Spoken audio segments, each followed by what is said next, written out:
কুমিল্লা কর্তৃক আয়োজিত তথ্যমেলা জানুয়ারি 27-28, 2025 উপলক্ষে জেলা প্রশাসন কুমিল্লা কর্তৃক আয়োজিত কুমিল্লা কান্দিরপাড় টাউন হল প্রাঙ্গণে 27 থেকে 28 জানুয়ারি 2025 দুদিন ব্যাপী মেলার শুভ উদ্বোধন করেন কুমিল্লা জেলার মান্যবর জেলা প্রশাসক মহোদয়।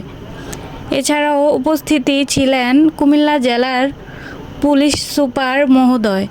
উক্ত মেলায় কুমিল্লা জেলার আওতাধীন সকল সরকারি অফিস এনজিও সক্রিয় অংশগ্রহণ করেন।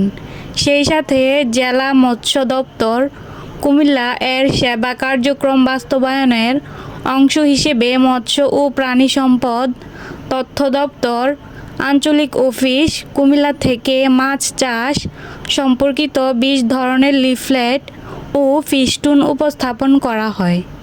প্রচারে মৎস্য ও প্রাণী সম্পদ তথ্য দপ্তর আঞ্চলিক অফিস সদর কুমিল্লা।